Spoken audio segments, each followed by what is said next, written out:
Ya, selamat pagi kami ucapkan para pemirsa semuanya, Bapak Ibu yang dikasih dalam nama Tuhan Yesus Kristus. Eh, Saat ini kita akan merenungkan kebenaran firman Tuhan.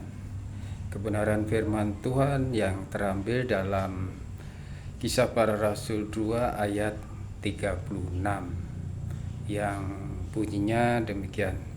Jadi seluruh kaum Israel harus tahu dengan pasti bahwa Allah telah membuat Yesus yang kamu salibkan itu menjadi Tuhan dan Kristus. Ya, ayat hafalan kali ini renungan firman Tuhan kali ini sekaligus menjawab beberapa pertanyaan yang sering timbul di media sosial, yaitu YouTube dan Facebook. Dengan ayat ini banyak orang yang menyangka bahwa yang menjadikan Tuhan itu adalah Paulus. Ya, itu salah ya. Salah sekali dan tidak tepat. Di dalam Kisah Para Rasul 2 ayat 36 ini adalah khotbah Petrus. Khotbah Petrus yaitu pada saat hari raya Pentakosta. Pentakosta itu turunnya Roh Kudus atau pencurahan Roh Kudus. Pentakosta dari kata penta. Penta itu 5 dan kosta itu 10 atau sepuluhan. Jadi Pentakosta adalah hari yang ke-50. Hari yang ke-50 di mana Tuhan Yesus mati dan bangkit pada hari yang ketiga. Dan setelah 40 harinya menampakkan diri kepada para muridnya, dan hari yang naik ke surga. Setelah itu hari yang ke-50 itu pencurahan Roh Kudus. Dan Roh Kudus itu adalah baptisan. Sebab Tuhan Yesus berkata bahwa Yohanes membaptis dengan air, tapi tidak lama lagi kamu akan dibaptis oleh Roh Kudus. Dan baptisan Roh Kudus ini adalah para rasul-rasul Yesus Kristus yang menerima baptisan ini.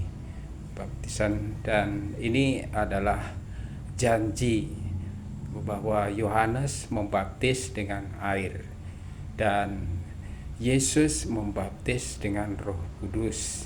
Nah, inilah pada hari Pentakosta di dalam Kisah Para Rasul 2 ayat 36 ini adalah khotbah Petrus, di mana Petrus bersaksi tentang kebangkitan Tuhan Yesus, bahwa Tuhan Yesus harus menderita, bangkit, mati dan bangkit pada hari yang ketiga dan naik ke surga sesuai yang ditulis oleh kitab para nabi. Itu ada di dalam Lukas 24 ayat 35 sampai 53. Jadi ini salah sekali ya kalau orang menyangka bahwa yang menjadikan Tuhan itu adalah Paulus. Ini bukan Paulus. Ini Petrus yang berbicara. Petrus yang berkhotbah, dan sekaligus 3.000 jiwa langsung bertobat dan menerima Yesus dan mereka dibaptis. Ya, inilah yang ayat yang sering dicomot-comot oleh saudara-saudara kita, bahwa mereka yang menyangka bahwa yang menjadikan Tuhan itu adalah Paulus. Ini bukan Paulus ini.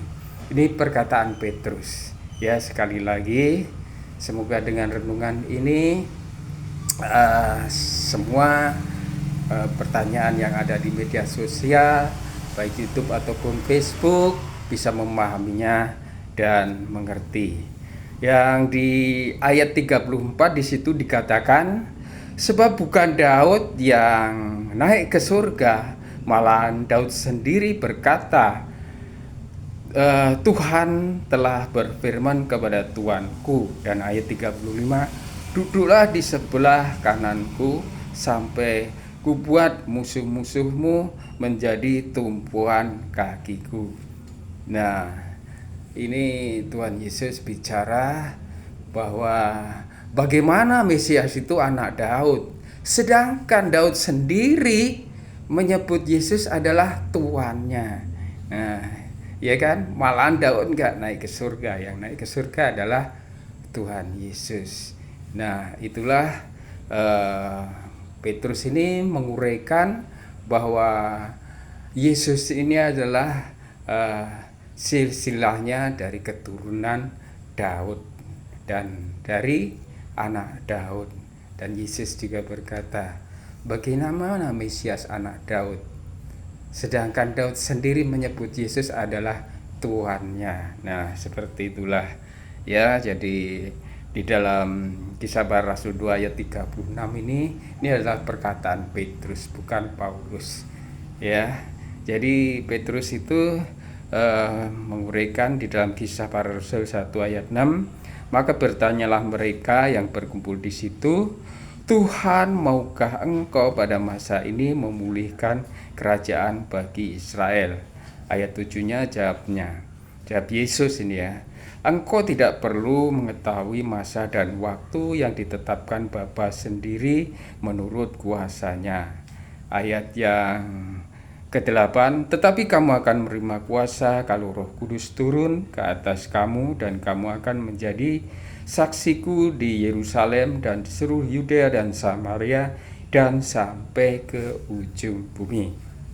Nah, sebelum Tuhan Yesus naik ke surga ini, di Kisah Para Rasul 1 ayat 6 ini, para murid-muridnya bertanya kepada Tuhan Yesus, Tuhan, maukah engkau memulihkan kerajaan pada Israel? Ya, yang dimaui oleh murid-murid Tuhan Yesus itu kerajaan yang semasa Daud, seperti Daud itu kejayaan di dalam Israel itu adalah Daud itu. Tetapi jawab Tuhan Yesus apa?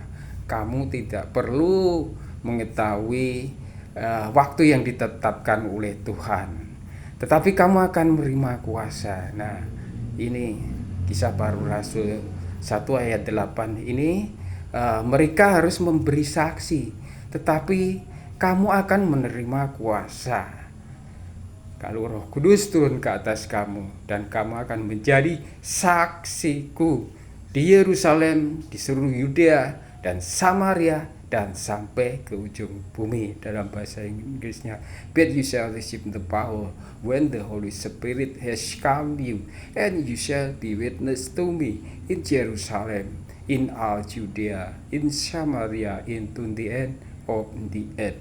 Nah, inilah jadi yang diinginkan oleh para murid-muridnya ini, kerajaan semasa Daud. Ingin Israel itu mengulang kejayaannya seperti masa-masa Daud itu. Tetapi jawab Tuhan Yesus, itu sepertinya itu tidak penting.